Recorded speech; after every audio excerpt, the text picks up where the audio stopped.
What's up, guys? This is Jan for Chess24. Last weekend, the German Bundesliga, the German league, started. Arguably the strongest national club competition there is. I spent the weekend in Baden-Baden, where my team, Baden-Baden, the eternal favorites to win the league, won, I believe, 9 out of their last 10 matches, played against two very strong teams, Schwäbisch Hall and Deitzisau. In fact, they were so strong that they could not use a bench player like me, so I was doing commentary in German. Because if you look at Baden-Baden's lineup, there's some pretty decent players in that lineup, and some of the young talents like Board 15 did not manage to make it into that match because Baden-Baden was facing Schwäbisch Hall, another powerhouse. I believe if you go by best lineups, Schwäbisch Hall would be the number 2 in the league. They didn't bring all their stars, but they still fielded a very strong team. For example, on the first board, Monsieur Maxime Vachier-Lagrave for Baden-Baden was facing Ernesto Inarkiev playing for Schwäbisch Hall. It was a typical Sicilian Najdorf sharp slugfest, and here I believe Inarkiev went on to lose control. His move is not yet a mistake, knight b6, but makes the going much tougher. The compy says the easiest way to do it, to bail out here, is a takes b, b takes c, and just fg, which does not lose a rook because of queen e4 check, since white has queen c2, queen takes h1, queen takes g6, simplifying to a perpetual check most likely and a draw. Excuse me. Yep. Instead, after knight to b6, MVL played rook d8, and Inarkiev probably had relied on queen b3 check, picking up this piece, winning a piece. But it turns out that queen b3 check actually is a mistake, and he should have played queen to c2, when white is still in the game after either bishop c5 or king to g7. Instead, after queen b3, king g7, turns out that either capture on b4 has its drawbacks. After queen takes b4, black just goes for the endgame. Trades queens, takes on f3. His knight on b6 is trapped, and the black pawns are very, very powerful. So black has a winning advantage here. Therefore, Inarkiev chose a takes b4, but that meant that MVL could go for a mating attack. Now the queen blocks the square for the king, has to make way. And here, the black initiative is just too strong. MVL picked up the piece. Even though the game continued, the black victory was no longer really in doubt because he has these super strong passed pawns and white doesn't have enough counterplay. So big victory on the first board for Baden-Baden, and on the second board, Vachier-Lagrave almost added another win against Li Chao. The game was fairly quiet, didn't look like Vichy had anything much, but all of a sudden in this rook endgame, he had two passed pawns on the 5th rank that look more dangerous than the black passed pawns. And indeed, here white is winning after king to f4. Vichy did not play the move king f4. My best guess is that after h4, e6, h3, e7, rook to e2, black seems to have enough counterplay with h2. He missed the move king to f3, asking the black rook where it would like to go. And since it has to stay on the e-file, let's say rook to e1, now white can control the h-pawn, since there's no longer h2, as there was with the rook on e2. And white would be winning. The line continues a bit, rook e3, king h2, say king f6, d6. But black is just a little too slow here. Instead in the game, Anand played the move king to g3, which also looks strong, but turns out that after rook to e2, rook e7, rook d2, very important, black is just in time to hold. Anand tried d6, intending e6, d7, rook e8, queening, but after king f5, d7, Li Chao came up with the very nice resource h4 check. The point being that after king h4, there's rook to d3, tending g5, followed by rook h3 checkmate. So white would have to take here, and the game would end peacefully. Instead, after king h3, a draw was also agreed, since white has to give up his pawns once again in order to avoid checkmate. So Anand didn't win that game, and on board 3, Baden-Baden even went on to lose. Peter Svidler lost to his countryman Dmitry Yakovenko. But on the lower boards, Baden-Baden did get the job done. How often can I say Baden-Baden in one video? Let's look at the lineups of both Baden-Baden and Schwäbisch Hall. Let's hope I managed to bring them up. Almost. Hang in there. Here we are. So Baden-Baden, 5.5, 2.5 full points on the last 3 boards. And a convincing victory against one of their closer rivals. And the next round, they would face Deitzisau, which is a team that is also sponsored by the same sponsor as Baden-Baden, by Grenke Leasing. And Deitzisau, clearly has the agenda to help out German players here, or to field a lot of German players. They have 7 Germans, plus Peter Leko, who speaks perfect German, on board 1. One of the Germans. Vincent Keimer, the young super talent, on board number 6, but he was in for a rough weekend. Before we get to that, let's have a look at the other scores of the first round. Mainly, the favorites went on to win their matches. Solingen, champions of 2015-2016, crushing Zugzwang 82 from Munich. The other Munich team went also on to lose against Aachen. Mülheim, normally a strong team, didn't bring their best lineup, got crushed by Hockenheim, and so on and so forth. Hamburg against Dresden was a fun match. In the end, it ended 4-4. Duda had a nice game on board 1. Here we see a bit of the chat, and let's just click through it very, very quickly. So far it looks like a peaceful little Italian, but soon Duda sets the board on fire by giving a piece for 2 central pawns. And then just calmly continues, pushing his pawns up the board. Then makes it look simple. What am I doing? Goes for a breakthrough with g5. Gives a little rook. Who needs rooks? After knight takes g5 here, queen h4 check, white wins. So Elyanov tried queen f7, but wasn't good enough. Queen g3, knight c6, bishop b3. Well, I guess you guys can read the moves yourselves. Just a brutal slaughtering. Bishop to d5, intending bishop takes e5. Ending the game. Very interesting game. A very convincing victory by Jan-Krzysztof Duda against Pavel Elyanov. The Polish, I believe, number 2, fellow 2700 player. Since not fellow with me, I don't speak English today.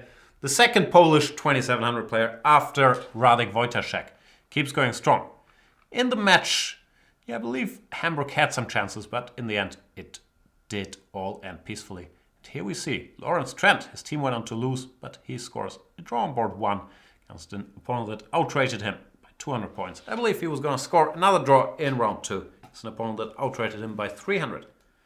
But now let's get back to Baden-Baden and Deitzisau and have a look at what happened in their match in round number 2.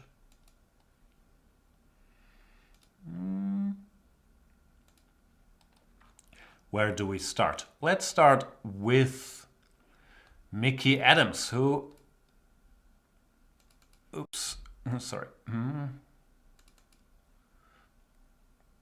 surprisingly got in trouble with the white pieces against Alexander Graf. And after bishop takes c6, e4, very strong move by Graf, Adams faced a tough choice. If you take the exchange, then the black initiative is very strong with the threats of bishop h2 and e takes f3. While if you don't take the exchange and take the pawn instead, as Adams did, the black initiative is also very strong, since black has bishop g6, intending to take, and followed up with f5 opening lines. That's pretty much what happened. And here after f5, queen c4 check, king h8. Uncharacteristically, Mickey Adams collapsed and went for the move rook to d7, threatening a check. That's black to move, and he gets his own check in first. Queen f4 after king e2, rook e4 would pick up the queen. Therefore, Adams resigned. The only chance was to play e5 here, trying to keep the f-file closed when the game continues. So Baden-Baden was down 2.5, 1.5 at one point, and it was not completely clear yet where their win or wins would come. But then they caught one big break in the game. Vincent Keimer against Etienne Bacrot. Keimer played a good game and had defended a very tough position very well, leading to this drawn rook endgame. Here, rook c6 check, I believe, not abandoning the c file. For example, rook c6, king d5, rook c5, king d4, rook a5, rook h7, king f6. Was gonna more or less force a draw. We will see the difference to the game later, because Keimer played rook a5, which also looks perfectly fine, attacking the pawn. Rook h7, intending to meet rook takes a7 with f6 check. But I'm pretty sure that Keimer had relied on this sequence, and now the move king to f6, when it looks like let's shake hands and go home, because it seems like all the pawns will disappear in a minute. But Bacrot, tricky as he is, comes up with one last very nasty idea. Move a7 to a6. Point being that you can't take because of rook h6 check, picking up the rook. All of a sudden, the going got very tough, since black is planning to keep his a-pawn, take the b-pawn, and win the game. I believe the table bases already say that this position is winning for black, so that must have been big, big shock for Keimer. In his first Bundesliga weekend ever, the 12-year-old German super talent had a rough weekend, lost his first game, and then he ran into this a7, a6 by Etienne Bacrot. After king f6, king b4, once again the same theme you can't take because of rook g6 check, rook a1, the last finesse, rook g3, making sure you still don't take, and preparing to block checks with this rook along the third rank. Black is winning, the a-pawn just wins the day. So that was a big victory, and of course a very bitter defeat. Big victory for Baden-Baden, and they went on to, I believe, once again, win all their games on the last 3 boards. Let's see if that's accurate. I believe so.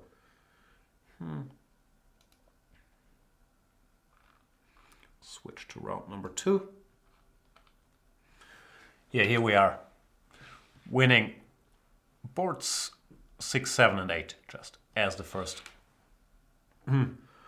round, and therefore another comfortable victory, 5.5, 2.5 against the Schachfreunde Deitzisau. Another top match of the day was the match between Hockenheim and Werder Bremen. We see that Hockenheim went on to win, in spite of our friend Laurent Fressinet winning on board 2 with the black pieces. Let's have a look at Laurent, who played a good game, or at his game to be precise. Came up with a nice little trick in this position. That doesn't look clear. White wants to go c5, and it's not obvious what black can do about it, but Laurent found a very nice move. Knight to c1. Bishop takes c1, rook to e1, king h2, rook takes c1. c5 is stopped. The c4 pawn is under attack. The black d4 pawn still lives. Black is much better. Fressinet went on to convert this quite convincingly with his super strong double d pawn.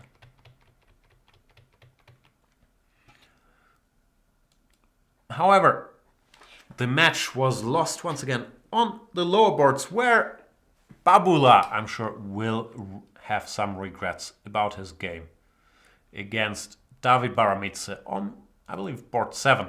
Baramitse for Hockenheim, and Babula with the white pieces for Werder Bremen had a good position. Was an exchange down, but was putting a lot of pressure. This position after queen to b8. White can just go h4, for example, or king b1, get his king out of the danger zone, and enjoy his superior piece placement, his safer king. Instead, Babula wanted to win his exchange back instantly with bishop to b5, but that's just a blunder. After rook takes d6, turns out that white is not winning the exchange back. Instead, he emerges material down. I'm not sure what he missed. Maybe it is that after bishop takes e8, rook takes d1, king takes d1. Black does not take on e8, but on e5 instead, with an extra queen. So after queen d6, queen b5, Baramitse went on to win the game, and that's the margin. Sometimes that can be the difference between 4.5 victory and 3.5 defeat, as in this game.